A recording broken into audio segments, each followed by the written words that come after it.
गोस्वामी जी महाराज पूर्व प्रसंग में वर्णन किए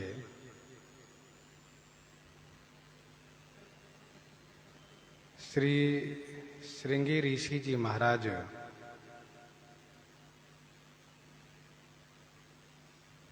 भक्ति पूर्वक जब आहुति अग्नि में प्रदान किए तो अग्निदेव चरु हाथ में लेकर के प्रकट हुए।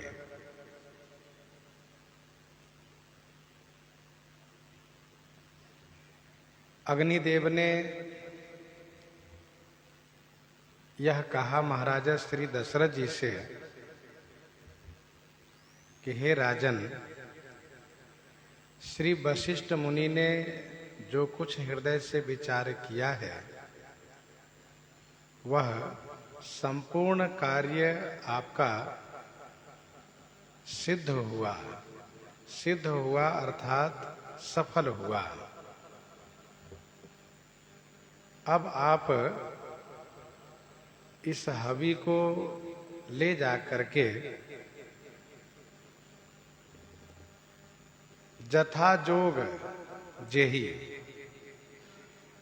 जिसको जैसा देना चाहिए जथा जोग भाग बना करके आप बांट दीजिए।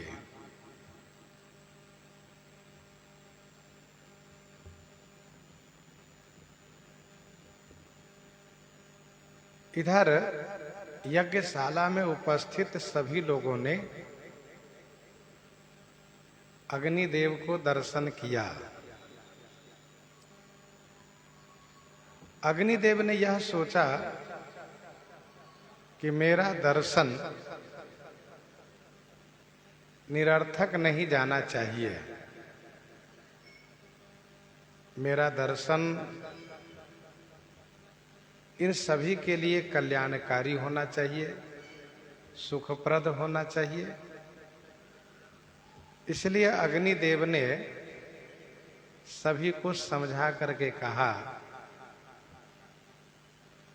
कि त्रिभुवन विदित भगत भयहारी भगवान का प्राकट्य होने जा रहा है।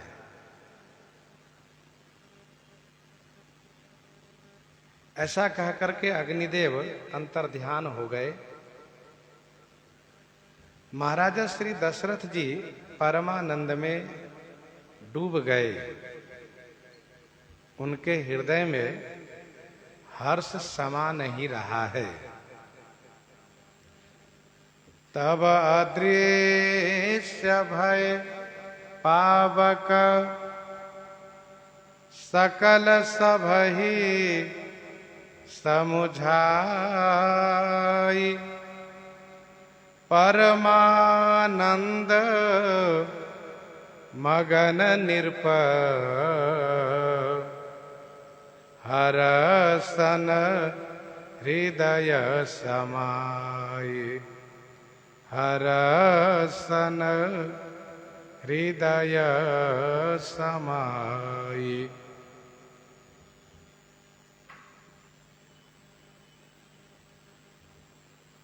अग्निदेव सभी सभा वालों को समझा करके अंतर्ध्यान हो गए।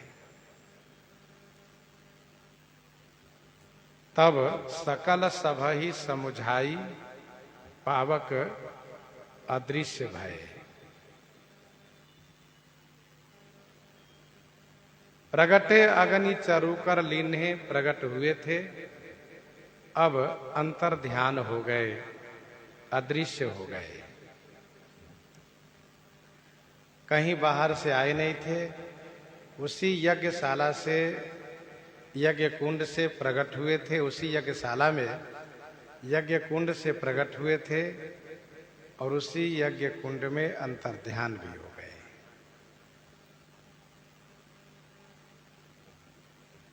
सबको बड़ा सुख प्राप्त हुआ, क्योंकि सबको यह विदित हो गया कि भगवान का अवतार होने जा रहा है। एक बात ध्यान रखना चाहिए कि भगवान के अवतार काल में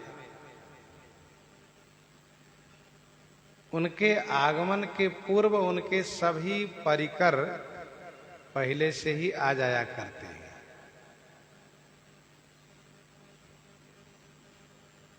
जैसे जहां पर प्रधानमंत्री का आगमन होता है तो उनके परिकर पहले ही वहां पर डेरा डाल देते हैं। विशिष्ट महापुरुष का जहां पर आगमन होना होता है वहां पर उनके परिकर पहले से आ जाते हैं। वैसे ही भगवान के अवतार काल में उनके सभी परिकर, लीला परिकर पहले से आ जाते हैं।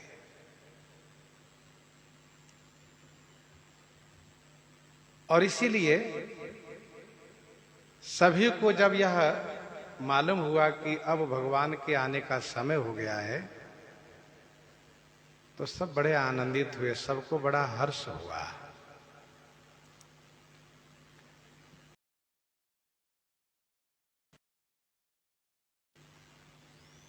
श्री चक्रवर्ती महाराज दशरथ जी परमानंद में मगन है। हर्ष उनके हृदय में समा नहीं रहा है। उन्होंने तुरंत तब ही राय प्रिय नारी बोलाई,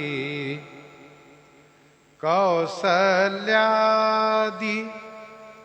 तहां चली आई,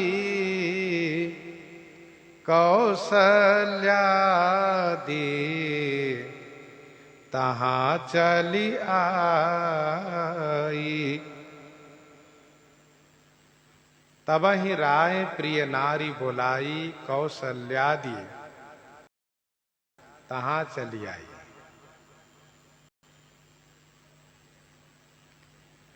तब ही माने त्यों ही राय महाराजा श्री दशरथ जी अपनी प्रिय नारियों को बुलाए, प्रिय रानी को बुलाए। कौशल्यादि तहां चली आई, श्री कौशल्या आदि वहां पर चल करके आई।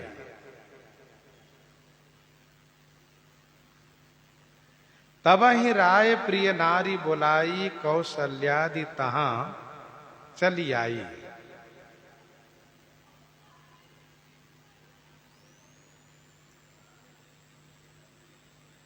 श्री गुरु वशिष्ठ जी महाराज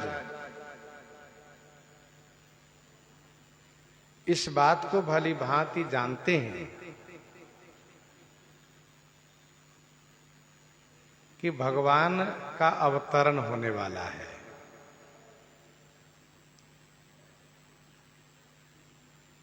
उनको वह बात स्मरण में है। परमात्मा ब्रह्म नर रूपा, वही है रघुकुल भूषण भूपा। परमात्मा ब्रह्म नर रूपा, वही है रघुकुल भूषण भूपा।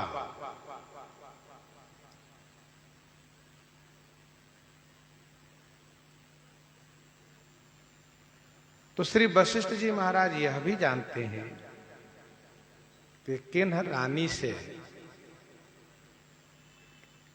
किनका किनका अवतार होने वाला है, क्योंकि ब्रह्म अपने अंशों के सहित अवतार लेने जा रहे हैं। अपने उन तीनों भाइयों के सहित अवतार लेने जा रहे हैं। तो उनको यह मालूम है कि किनके द्वारा किनका अवतरण होगा।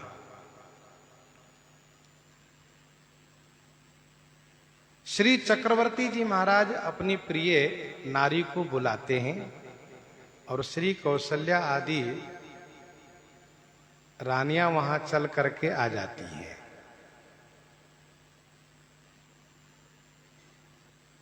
कुछ रामायण का मत यह है कि रानियां अपने महलों में ही थी और इसीलिए अग्निदेव ने यह कहा, यह हवि बाटी देहु नृप जाई, यह हवि बाटी देहु नृप जाई, जाकर के बांट दीजिए, ऐसा कहा।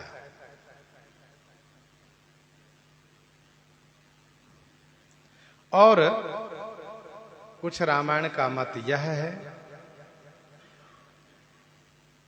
कि जहां यज्ञ हो रहा था वहां रानियां गई थी, परंतु यज्ञशाला में नहीं थी, क्योंकि यज्ञ जो संपादित हुआ है यह ऋषि श्रृंग जी के द्वारा हुआ है। आहुति ऋषि श्रृंग ने दी है। गोस्वामी जी महाराज यहां पर यह कहते हैं कि तब ही राय प्रिय नारी बोलाई, यदि महल में थी तो भी और यज्ञशाला के पास में थी तब भी महाराज ने उनको बुलाया। यह बात इस चौपाई से प्रमाणित हो रही है। अच्छा, जब महल में रानियां थी तो महाराज को यहां पर आने में जो समय लगा है उस समय को न कह करके गोस्वामी जी महाराज अपनी लेखनी में शीघ्रता दर्शाते हुए यह कह रहे हैं कि महाराज महल में आए और तुरंत रानियों को बुला लिए। अच्छा, गोस्वामी जी महाराज कथा के प्रस्तुति में इस बात को ध्यान में रखते हैं कि सभी का मत, जिनका जिनका जो मत है उनका आदर हो। इसलिए गोस्वामी जी एक ऐसी शब्द रचना करते हैं कि जहां पर कि सबका मत समादरित हो जाता है, समादरित हो जाता है, सम्मानित हो जाता है।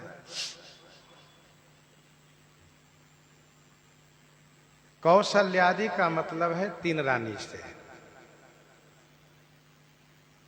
प्रस्तुत प्रसंग में इन तीनों का स्पष्ट नाम लिया जा रहा है। अर्धभाग कौसल्य ही दीन्हा, उभय भाग आधे कर के नाव। अर्धभाग कौसल्य ही दीन्हा, अर्धभाग कौशल्य ही दीन्हा, उभय भाग आधे कर किन्हा।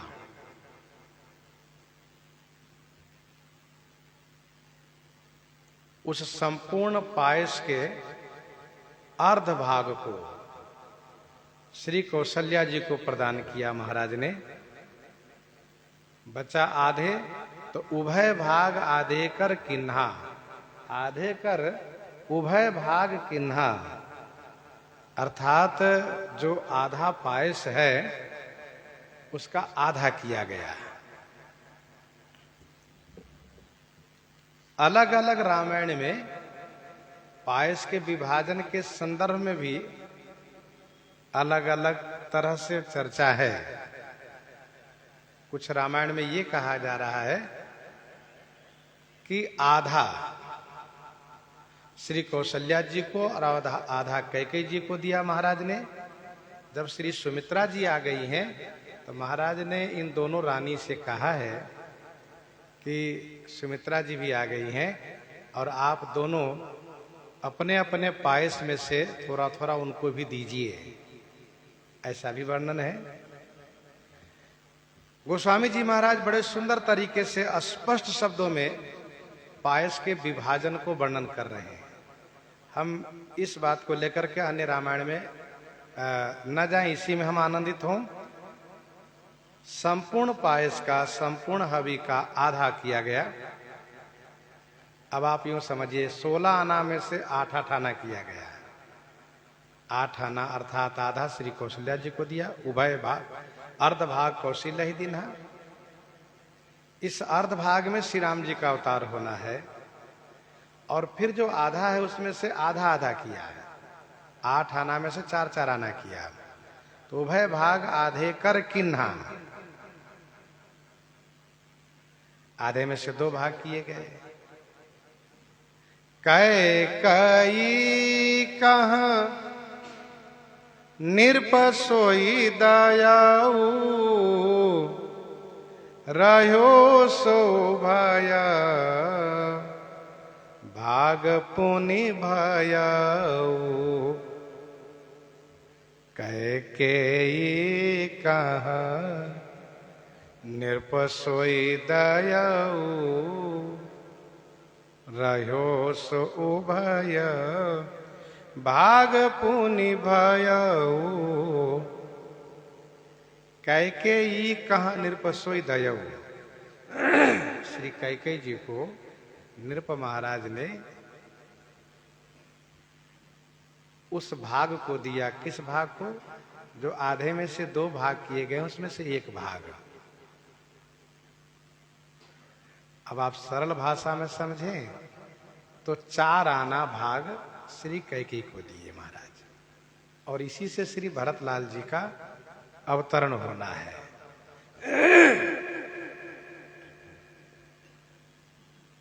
रहो सो भय भाग पुनि भयो, जो बचा है 4था भाग बचा है वह फिर 2 भाग हुआ है। 2 भाग हुआ अर्थात 2-2 आना भाग। ये 16 आना, 8 आना, 4 आना, 2-2 आना इसलिए कहना पड़ता है जिससे कि समझने में आसानी हो।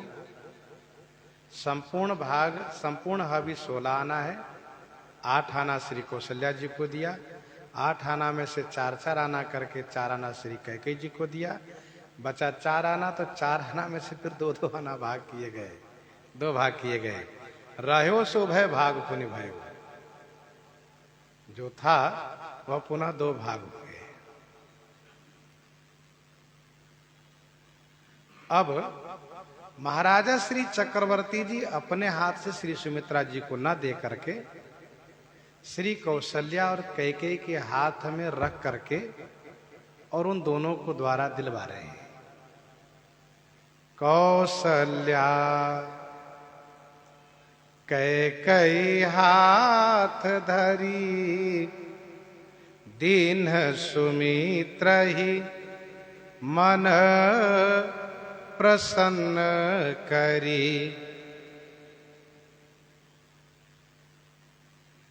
कौशल्या कैकेयी हाथ धरी, तो दीन सुमित्र ही मन प्रसन्न करी। श्री कौशल्या जी और श्री कैकेयी जी अपने अपने हाथ में उस पायस भाग को रख करके, हाथ में ले करके, और मन से प्रसन्न होकर के श्री सुमित्रा जी को प्रदान किए हैं। श्री कौशल्या जी के द्वारा प्रदान किए गए उस हवि से श्री लक्ष्मण जी होंगे, जो श्री रामानुज कहे जाएंगे, और श्री कैकेयी द्वारा प्रदत्त हवि है उसके द्वारा श्री शत्रुघ्न जी होंगे, जो श्री भरतानुज कहे जाएंगे। कौशल्या कैकेयी हाथ धरी, दीन सुमित्र ही मन प्रसन्न करी।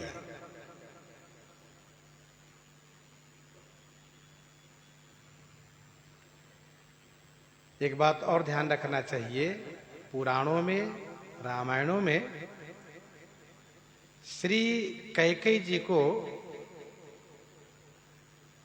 कनिष्ठ रानी और श्री सुमित्रा जी को मझली रानी कहा गया है। श्री कौशल्या जी बड़ी रानी है, पटरानी है, श्री सुमित्रा जी मझली रानी है, और श्री कैकेयी जी कनिष्ठ रानी है। लेकिन महाराजा श्री चक्रवर्ती जी का कौशल्या जी के प्रति प्रेम होना इस भाव से है कि वह पटरानी है और श्री कैकेयी में गुण की अधिकता है, गुण और रूप की अधिकता है, इसलिए वह महाराज की प्रिय रानी है। यद्यपि वह श्री सुमित्रा जी के बाद आई हैं, लेकिन महाराज श्री चक्रवर्ती जी का अधिक स्नेह श्री कैकेयी जी को प्राप्त है।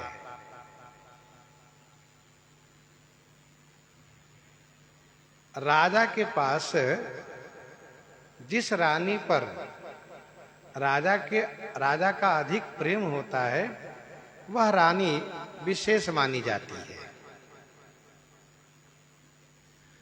तो कौशल्या कैकेयी हाथ धरी दीन सुमित्र ही मन प्रसन्न करी। महाराज श्री चक्रवर्ती जी कौशल्या जी को दिए, कैकेयी जी को दिए। और ऐसा नहीं है कि महाराज अपने मन से ऐसा किए हैं, बल्कि श्री गुरु वशिष्ठ जी ने पहले से इनको समझा रखा है कि पायस का विभाग किसको किस मात्रा में देना है। आपको श्री कौशल्या जी को कैसे देना है, श्री सुमित्रा जी को कैसे देना है, श्री कैकेयी जी को कैसे देना है, ये पहले समझा रखा है उन्होंने। फिर भी इस चौपाई के आधार पर इतना जरूर कह सकते हैं कि श्री सुमित्रा जी कुछ अनमनी सी हुई, क्योंकि नियमतः पायस का दूसरा भाग जो श्री कैकेयी को दिया गया है, वह श्री सुमित्रा जी को दिया जाना चाहिए था। मजली है वो, परंतु ऐसा न हो करके महाराज कैकेयी को दिए। तो श्री सुमित्रा जी में थोड़ा मान होना स्वाभाविक है, चूंकि तीनों प्रिय रानी है, तो श्री सुमित्रा जी में थोड़ा मान हुआ ही सही, ऐसा मान लेना चाहिए। महाराजा श्री चक्रवर्ती जी ने श्री कौशल्या और कैकेयी के हाथ में उस चौथे भाग पायस को दो भाग करके, चौथे भाग पायस को दो भाग करके, एक एक भाग दोनों के हाथ में रख करके, और श्री सुमित्रा जी को दिलवाते हुए ये कहा कि इन दोनों को एक एक पुत्र होंगे और आपके दो पुत्र होंगे। तो इससे श्री सुमित्रा जी बहुत प्रसन्न हो गई। श्री सुमित्रा जी प्रसन्न हुई तो श्री कौशल्या कैकेयी जी प्रसन्न हुई, महाराज प्रसन्न हुए। इसलिए दीन सुमित्रा ही मन प्रसन्न करी।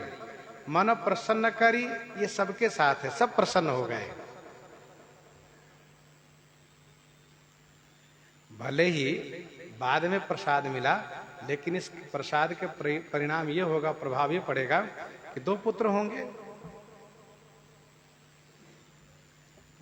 कौशल्या कैकेयी हाथ धरी दीन सुमित्र ही मन प्रसन्न करी। महाराजा श्री चक्रवर्ती जी अपने हाथ से इसलिए नहीं दिए हैं क्योंकि गुरु जी इस बात को समझाए हैं। श्री कौशल्या जी के हाथ से जो प्रसाद उनको मिलेगा, उससे श्री राम प्रिय होंगे, और श्री कैकेयी जी के द्वारा उनको जो प्रसाद मिलेगा, उससे श्री भरत प्रिय होंगे।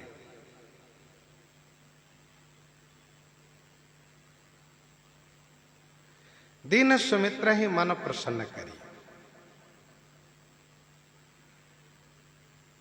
यद्यपि कल्प भेद से किसी रामायण में ऐसा वर्णन है कि श्री कैकेयी जी के दो पुत्र हैं और श्री सुमित्रा जी के एक पुत्र हैं, परंतु गोस्वामी तुलसीदास जी महाराज के विचार में श्री सुमित्रा जी के दो पुत्र हैं, कैकेयी जी के एक ही पुत्र हैं। कैकेयी सुता सुमित्रा दो सुंदर सुत जनमत भय ओ।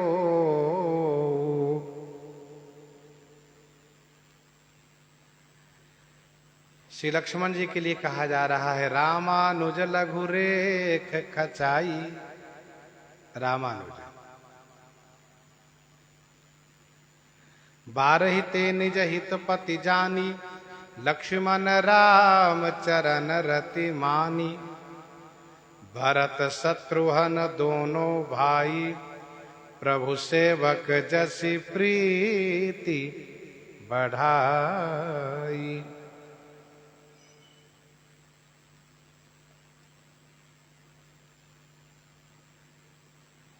श्रीमद् वाल्मीकि रामायण अध्यात्म रामायण में स्पष्ट लिखा है कि श्री लक्ष्मण श्री शत्रुघ्न जोरुआ भाई है, जमज हैं, जोड़ुआ भाई है। भेटेउ बहुरी लखन लघु भाई, लखन लघु भाई श्री शत्रुघ्न जी के लिए कहा जा रहा है। विनय पत्रिका 40 पद में पढ़ना चाहिए, वहां भी गोस्वामी जी ने कहा जयति सर्वांग सुंदर सुमित्रा सुवन, स्पष्ट वहां कहा जा रहा है दोनों के लिए। दोहावली 213 पद में गोस्वामी जी ने लिखा, दोहावली 213 पद में गोस्वामी जी ने लिखा कि सुमिरी सुमित्रा नाम जग जेतिये ले ही सुनेम सु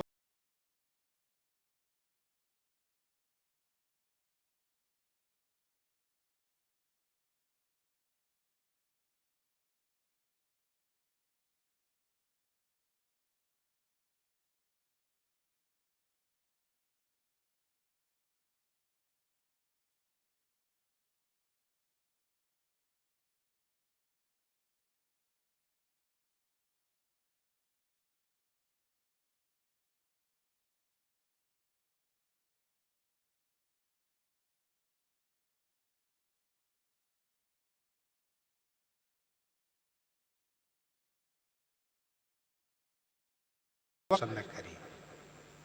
यही विधि गर्भ सहित सब नारी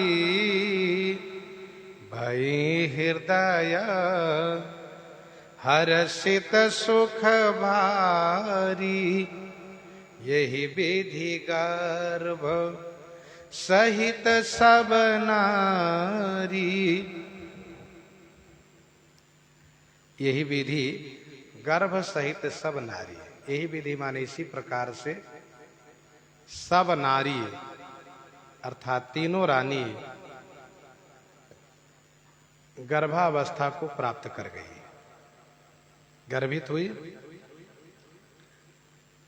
भाई हृदय हर्षित सुख भारी, गर्भित होने पर गर्भावस्था को प्राप्त करने पर हृदय से भारी सुख और हर्षित भई, अर्थात हृदय में उनको भारी सुख हुआ, जिस सुख के कारण हर्षित हुई। भाई हृदय हर्षित सुख भारी, भारी सुख के कारण हृदय से हर्षित भई। यही विधि गर्भ सहित सब नारी भई हृदय हर्षित सुख भारी।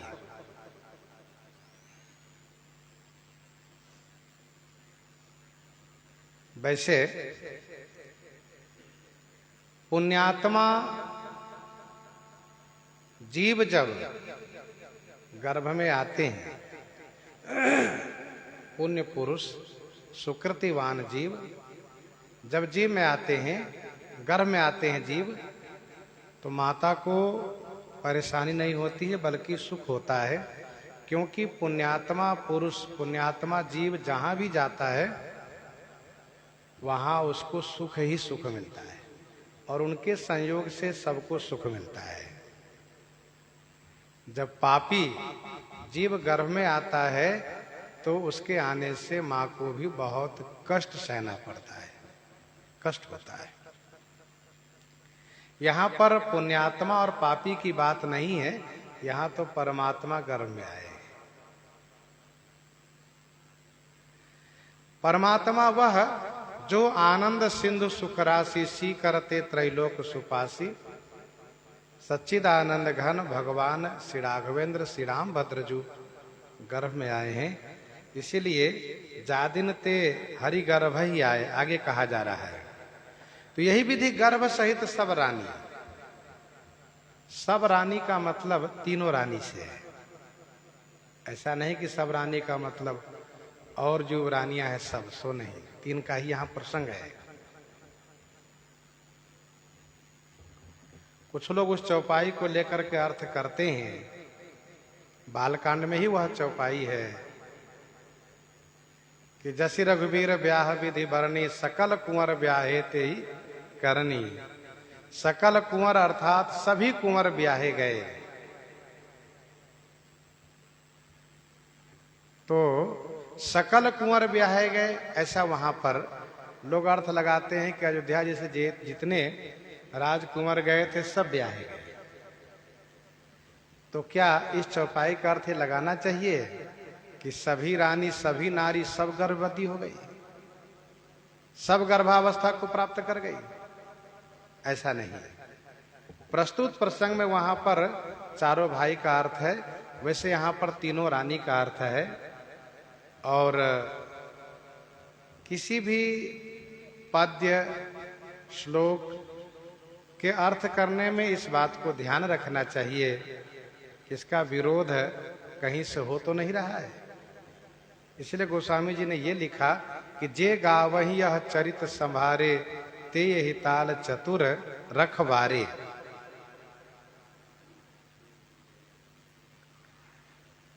तो यही विधि गर्भ सहित सब नारी भई हृदय हर्षित सुख भारी। जादे नते हरि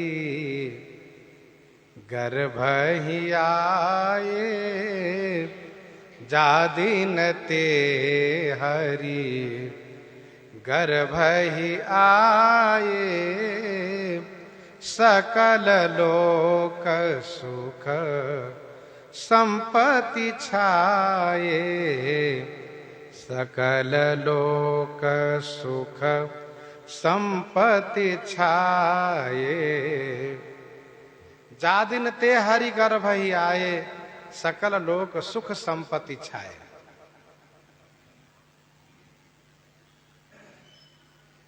जादिन ते अर्थात जिस दिन से श्री हरि गर्भ में आए, उसी दिन से सकल लोक सुख संपत्ति छाए, समस्त लोकों में सुख संपत्ति छा गए। जा दिन ते हरि गर्भ ही आए, जिस दिन से श्री हरि गर्भ में आए। हरि वे जो क्लेशों को हरण करने वाले हैं। जना नाम क्लेशम हरतीति हरि।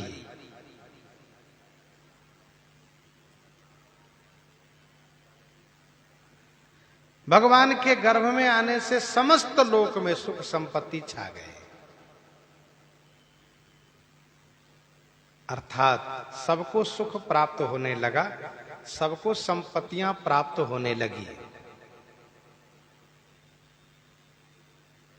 जा दिन ते हरि गर्भ ही आए, जा दिन ते हरि गर्भ ही आए, सकल लोक सुख संपत्ति छाए।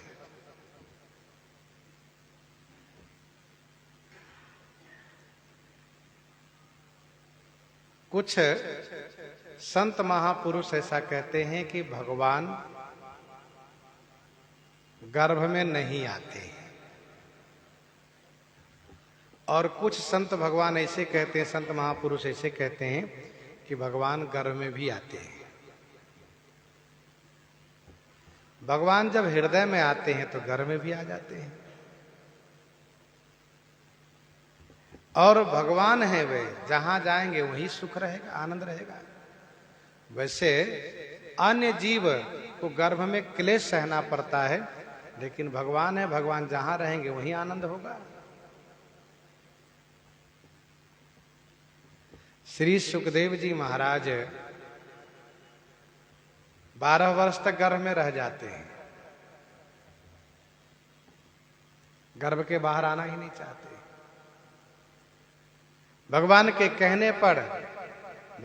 कहने पर और श्री सुखदेव जी के इस प्रार्थना पर माया को भगवान जब रोकते हैं, तब सुखदेव जी का अवतरण होता है। जा दिन ते हरि गर्भ ही आए, भगवान सबके उर अंतर बसहु जानहु भाव कुभाव। जब सबके उर अंतःकरण में निवास कर सकते हैं तो गर्भ में रहने में उनके लिए क्या परेशानी है। हाँ, इतना जरूर है कि अन्य जीव के जैसे गर्भ में नहीं आते, वे स्वेच्छा से गर्भ में प्रकट होते हैं। परीक्षित जी की रक्षा करने के लिए भगवान द्वारिकाधीश अंगुष्ठा रूप में गर्भ में प्रवेश करके उनकी रक्षा करते हैं और उस अमोघ ब्रह्मास्त्र से उनकी रक्षा कर ले जाते हैं। तो भगवान के लिए सब कुछ संभव है।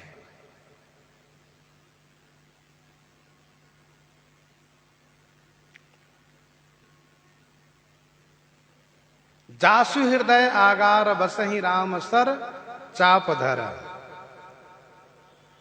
आदि देव प्रभु दीन दयाला जठर धरेउ जेहि कपिल कृपाला। आदि देव प्रभु दीन दयाला जठर धरेउ जेहि कपिल कृपाला।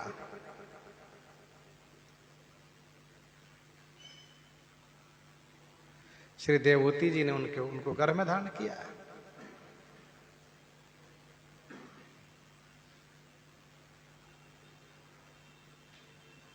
तो जा दिन ते हरि गर्भ ही आए, श्री हरि गर्भ में आए। अन्य जीव का गर्भाधान होता है राजवीर्य के मिलने से, पर भगवान गर्भ में स्वयं प्रकट हो जाते हैं। अच्छा, भगवान गर्भ में प्रकट होते हैं किस विधान से? तो मानव जी में लिखा है, मानव जी में वर्णन किया जा रहा है कि दिव्य हवि चरु के विधान से। तीनों रानी चरु को ग्रहण करती हैं, तीनों रानी पायस खीर को पाती हैं, उसी से भगवान परमात्मा गर्भ में आते हैं।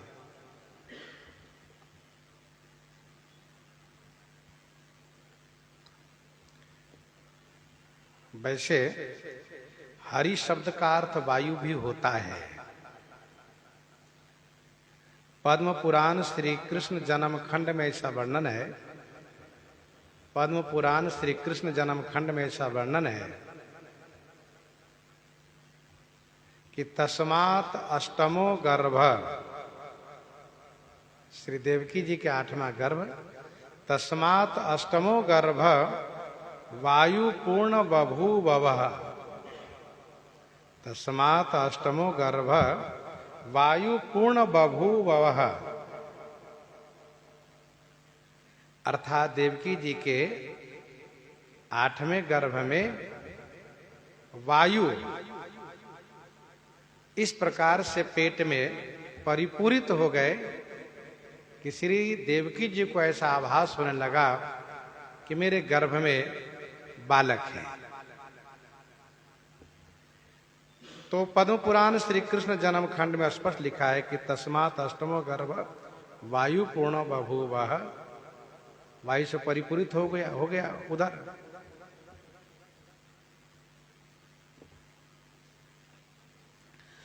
तो कुछ संत महापुरुष जो ये कहते हैं कि भगवान गर्भवास नहीं करते हैं, तो उनका कहना यह है कि भगवान के आने के पूर्व मां के उदर में वायु भर जाता है, जिससे उनको यह प्रतीत होता है कि मेरे गर्भ में बालक है, शिशु है, और फिर भगवान उनके महल में प्रकट होते हैं। ऐसा भी संतों की मान्यता है, संतों का मानना है। सकल लोक सुख संपत्ति छाए, इसका अभिप्राय यह है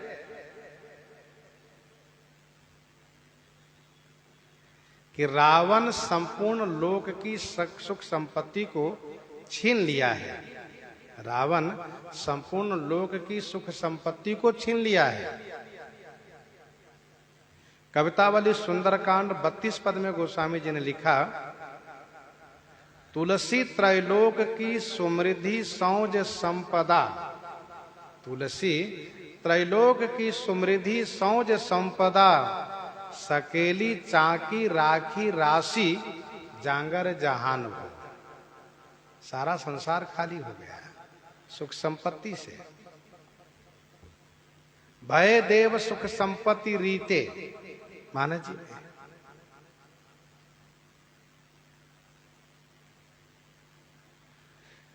तो जा दिन ते हरि गर्भ ही आए, सकल लोक सुख संपत्ति छाए। मंदिर मह सब राजहि रानी, शोभाशील तेज की खानी। मंदिर मह सब राजहि रानी, शोभाशील तेज की खानी। सब रानी मंदिर महाराज है। सभी रानी मंदिर में राज ही माने सुशोभित हैं, शोभा को प्राप्त हैं। शोभाशील तेज की खानी, शोभाशील तेज की खानी सब रानी मंदिर महाराज है।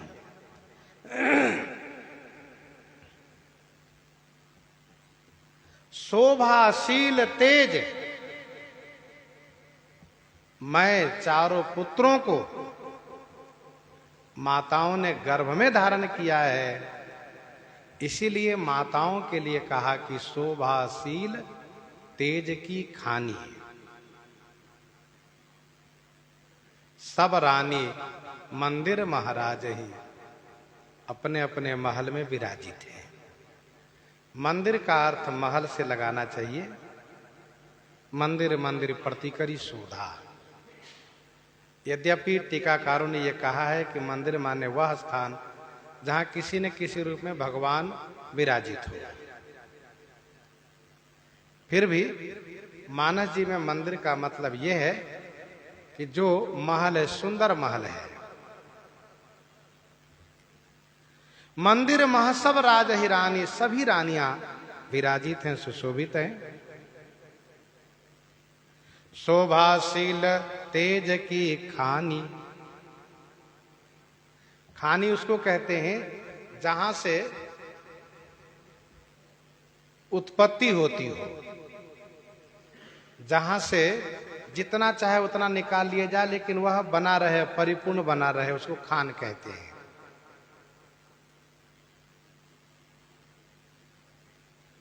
सभी रानी मंदिर में सुशोभित हैं। शोभाशील तेज की खानी, चारों भाई शोभाशील तेजमय हैं।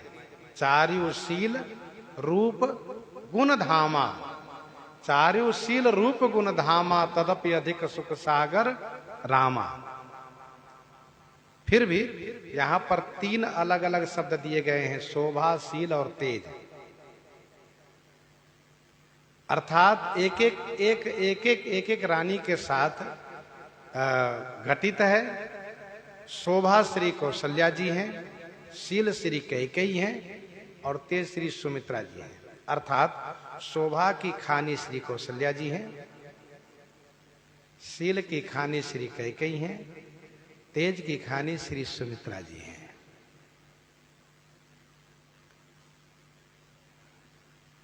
जो जिसकी खान है वहां से उसी की उत्पत्ति होती है। शोभा की खानी श्री कौशल्या जी हैं, इसलिए वहां से शोभा धाम राम अस नामा, श्री राम जी का प्राकट्य हुआ। शील की खानी श्री कैकेयी हैं, इसलिए देखि भरत कर शील सनेहु, देखि भरत कर शील सनेहु, भानिषाद तेहि समय विदेहु, भानिषाद तेहि समय विदेहु।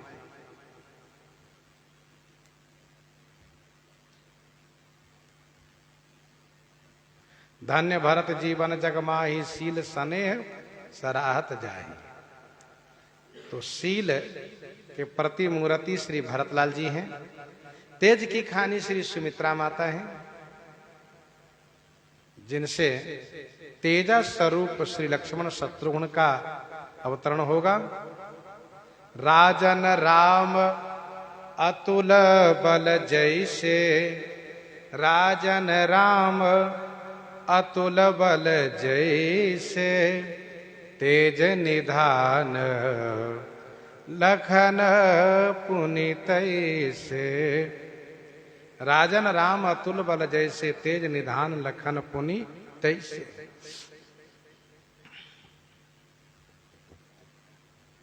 और आगे कहते हैं, सुख जुत कछुक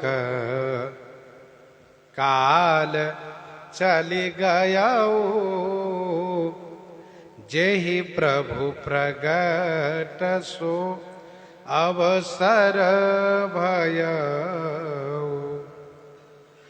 सुख जुत कछुक काल चली गयऊ, जेहि प्रभु प्रगट सो अवसर भयऊ। सुखजुत कछुक काल चली गयऊ, जेहि प्रभु प्रगट सो अवसर भयऊ। सुखजुत माने सुख पूर्वक, कछुक काल चली गयो, कुछ काल बीत गया। जहि प्रभु प्रगट सो अवसर भयऊ, जेहि अवसर, जिस अवसर में, जिस काल में, जिस समय में प्रभु का प्राकट्य होता है, सो अवसर भयऊ, वह अवसर आ गया। जेहि प्रभु प्रगट, जेहि जिस अवसर में प्रभु प्रकट होते हैं, सो माने वही अवसर आ गया। सुख जुत कछुक काल चली गयऊ। श्रीमद् वाल्मीकि रामायण के अनुसार 12 महीने बीतने पर तब श्री राम जी का प्राकट्य हुआ, प्रभु का प्राकट्य हुआ। अर्थात 6 ऋतु समाप्त होने पर तब 12 महीने पर, 12 महीने के बाद। और अध्यात्म रामायण में ऐसा वर्णन है कि 9 महीने तक गर्भ में रहे प्रभु, 10वें महीने में प्रभु का प्राकट्य हुआ है।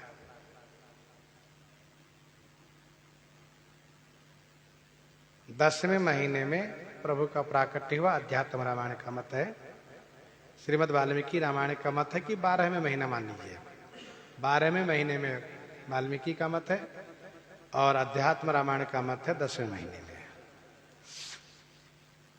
अच्छा, ये 12 महीना व 10 महीना है, लेकिन गोस्वामी जी कहते हैं सुखजुत कछुक काल चली गई, सुख पूर्वक कुछ काल बीत गया। जब सुख पूर्वक समय बीतता हो तो वह समय कुछ ही होता है, जब दुख पूर्वक बीतता हो तो वह समय बहुत बड़ा होता है। यहाँ माताओं को सुख प्राप्त हो रहा है, नित्य सुख हो रहा है। रामज्ञा प्रश्न में 4:1-4 में पढ़ना चाहिए। रामज्ञा प्रश्न 4:1-4 में, देख सुहावन सपन शुभ, सुंदर और शुभ स्वप्न होते हैं। ध्यान देना चाहिए कि अच्छा होने वाला होगा तो अच्छा स्वप्न होता है, बुरा होने वाला होगा तो बुरा स्वप्न होता है। इसमें स्वप्न का कोई दोष नहीं है। जैसा होने वाला है वह पहले से संकेत प्राप्त होता है। इसलिए सगुन के संदर्भ में ऐसा माना जाता है कि जैसा होने वाला होता है वह प्रकृति के द्वारा पहले संकेत मिलने लगता है, प्रकृति के द्वारा पहले संकेत मिलने लगता है, और ऐसा अनुमान होने लगता है कुछ अशुभ होगा। और जो होने वाला है वह तो होके ही रहेगा। वह रुकने वाला नहीं है, एक संकेत प्राप्त होता है। तो सुखजुत कछु काल चली गए, माताओं को सुंदर स्वप्न होते हैं, बढ़िया बढ़िया शुभ स्वप्न होते हैं। देवी देवता साधु महात्माओं का ब्राह्मण का दर्शन सपने में होना यह शुभ है। तीर्थ आदि का दर्शन सब शुभ है।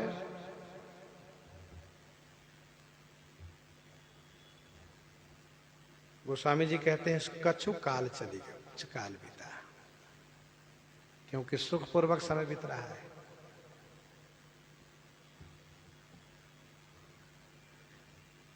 जिस संवत्सर में भगवान का प्राकट्य हुआ है वह संवत्सर प्रभव नाम का संवत्सर था। प्रभव नाम का संवत्सर था, जिस संवत्सर में, जिस वर्ष में भगवान का प्राकट्य हुआ है।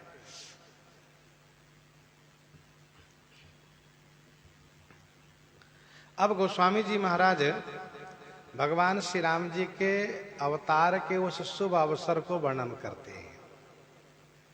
अभी थोड़ी देर पहले आप लोगों ने सुना कि जैसे भगवान के आगमन के पूर्व, अवतार के पूर्व भगवान के परिकरों का आगमन होता है, पहले ही उनकी लीला के सभी परिकर आ जाते हैं।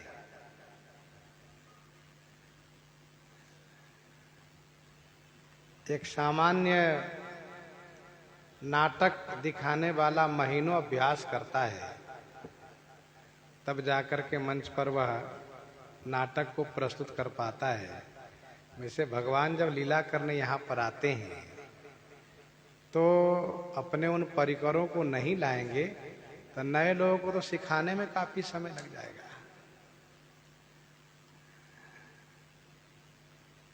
और यहाँ तो भगवान की लीला हो रही है, उसमें कहाँ क्या होना है, समय समय पर उनके सभी परिकर अभिनय प्रस्तुत करते हैं। वैसे ही जैसे लीला के परिकर आते हैं, वैसे ही भगवान के अवतार का वह शुभ समय भी आता है। भगवान श्री राम जी के अवतार का वह शुभ समय भी चिन्मय है, वह उसी दिन आता है, हमेशा नहीं होता है। देखिए, जब श्री राम जी मूर्तमान होकर के, जब श्री राम जी मूर्तिमान होकर के प्रकट होना चाहते थे, तब त्रेता में यह समय आया। और जब श्री राम जी लीला रूप में मूर्तमान होकर के प्रकट होना चाहते थे, तो वह वही समय कलयुग में भी आया। संबत 1631 करऊं कथा हरिपद धरि शीसा, नवमी भौमवार मधुमासा, अवधपुरिया चरित प्रकाशा।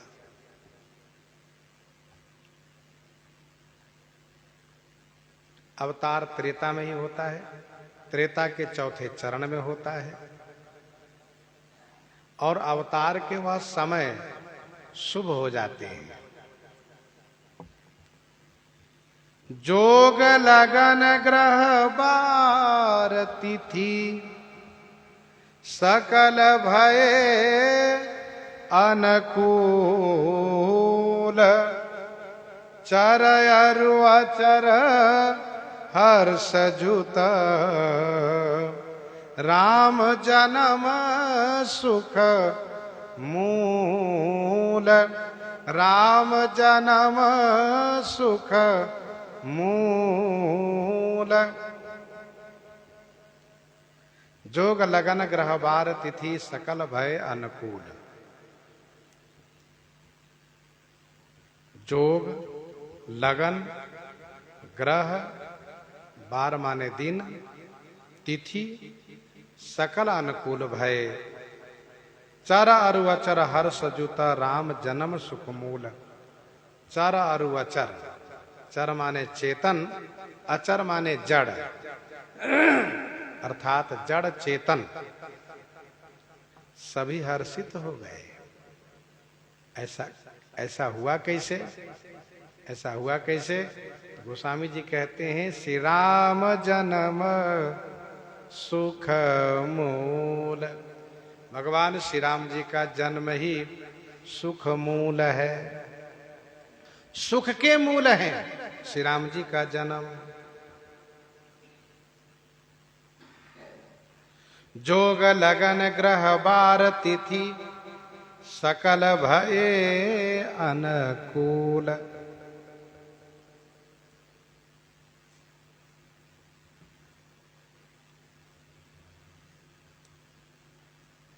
भगवान श्री राम जी के जन्म के समय में मंडलेश्वर योग पड़े थे। मंडलेश्वर योग अर्थात 5 ग्रह उच्च स्थान में पड़े हैं। 5 ग्रह उच्च स्थान में पड़े हैं। ऐसा जल्दी होता नहीं है।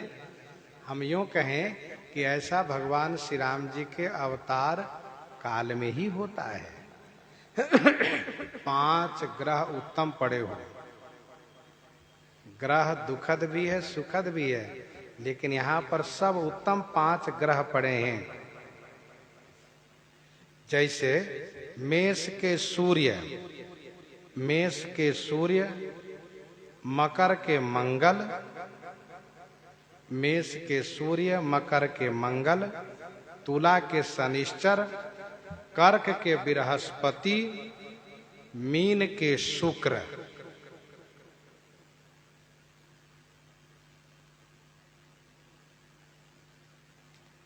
मेष के सूर्य, मकर के मंगल, तुला के शनिश्चर, कर्क के बृहस्पति, मीन के शुक्र।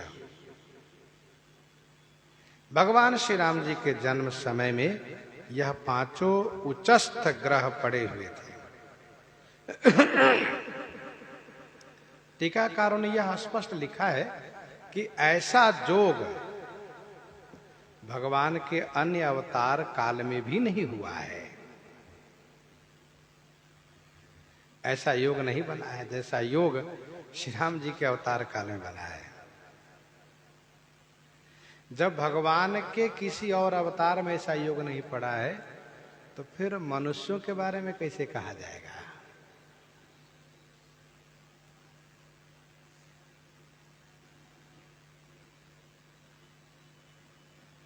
सुकर्मा योग है, कर्क लगन है। ग्रह के बारे में भी आपने सुना, 5 ग्रह उच्चस्थ पड़े हैं।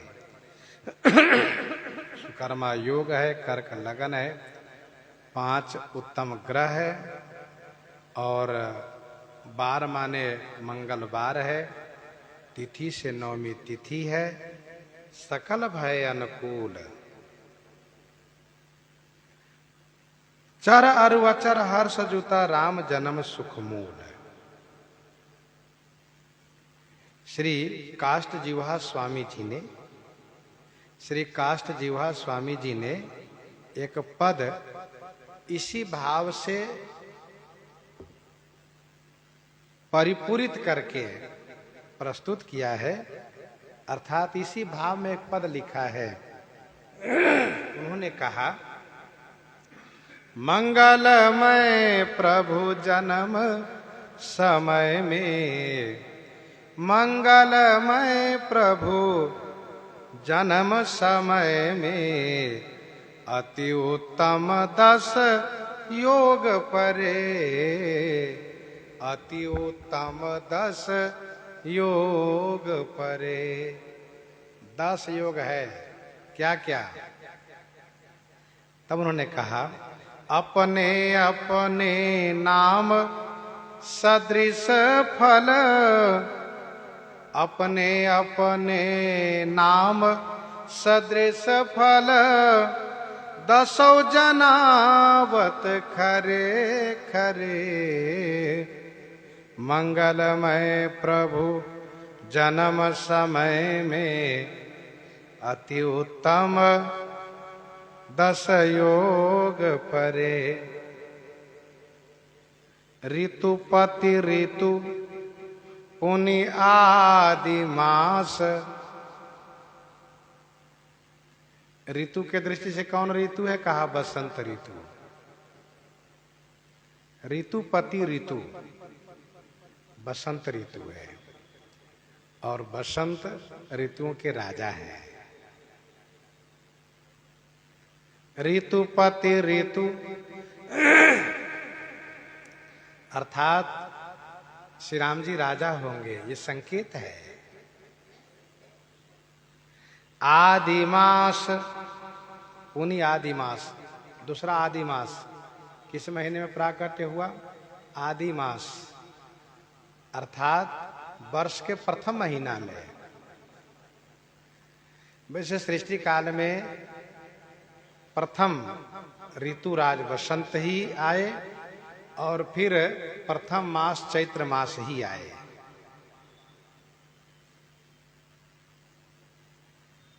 इसीलिए हमारे यहाँ ज्योतिष में, हिंदू शास्त्र में चैत से ही 9 वर्ष माने जाते हैं। चैत शुक्ल पक्ष प्रतिपदा से ये नए वर्ष प्रारंभ हो जाते हैं। आदि मास अर्थात आदि मास का मतलब आदि प्रभु, आदिदेव प्रभु दीन दयाला जठा धैर्य जय कपिल कृपाला, आदिदेव का आगमन हो रहा है। ऋतुपति पुनि ऋतु, ऋतुपति पुनि श्याम, ऋतुपति ऋतु पुनि आदि मास प्रभु, आदि मास मधु शुक्ल पक्ष नित धर्म भरे। पक्ष कौन है? कहा शुक्ल पक्ष। शुक्ल पक्ष जिनका पक्ष ही शुक्ल हो, शुक्ल वर्ण हो, स्वच्छ हो, धर्माचरण पूर्वक हो, शुक्ल पक्ष। शुक्ल पक्ष का मतलब होता है स्वच्छ पक्ष हो, उज्जवल पक्ष हो। अंक अवधि नवमी, अंक अवधि नवमी, नवमी तिथि है।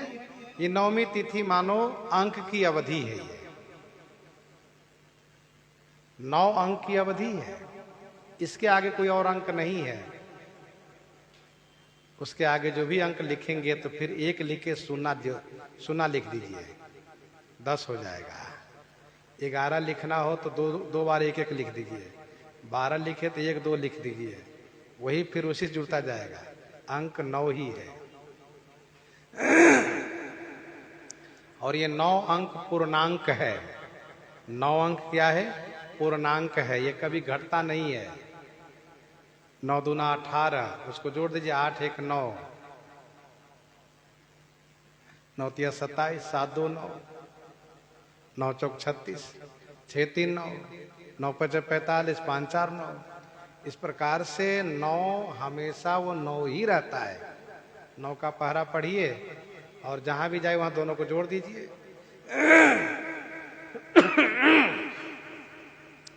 9 9 81, 8 1 9, अंक अवधि 9। वैसे ही पूर्णांक का मतलब पूर्ण ब्रह्म का अवतरण होने जा रहा है। काष्ट जीवा स्वामी जी ने लिखा है शशि वासर। शशि वासर माने सोमवार। उन्होंने सोमवार का जिक्र किया है इस पद में कि सोमवार, जैसे सोमवार सोम पूर्ण चंद्रमा, वैसे पूर्ण चंद्रमावत श्री राम जी का अवतरण हो रहा है। बंदव कौशल्यादि सी प्राची प्रगट्यो कीरति जासु सकल जग माची, प्रगट्यो जहां रघुपति शशि चारु। पुनर्वसु नक्षत्र है, पुनर्वसु नक्षत्र। अंक अवधि नवमी शशि वासर, नखत पुनर्वसु प्रकृति चरे। नखत माने नक्षत्र। कौन नक्षत्र है? कहा पुनर्वसु नक्षत्र। पुनर्वसु नक्षत्र का मतलब उसका शाब्दिक अर्थ होता है पुनः बसाने वाला।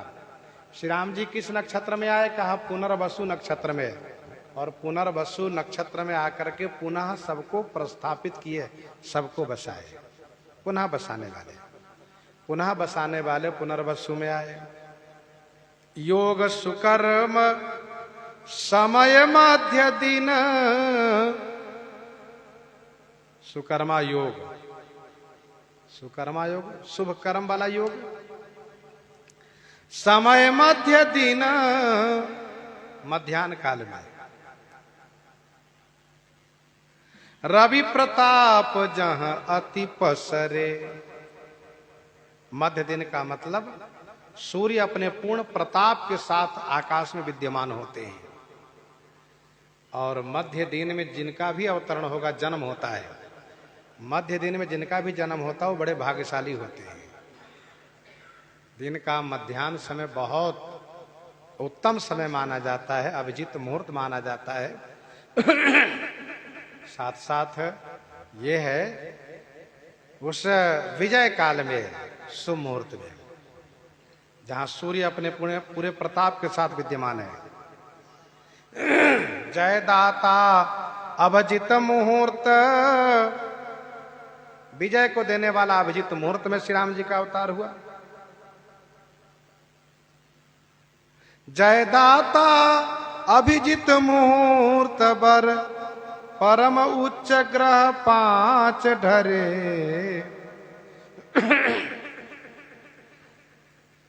नवमी पुनर्वसु परम उच्च रवि, कबहु न तीन्यु संग अरे। यही ते देव रूप कछु लखिए, गाय गाय गुण पतित तरे। ये श्री राम सुधा नामक ग्रंथ में श्री काष्ठ जीवा स्वामी जी ने लिखा है।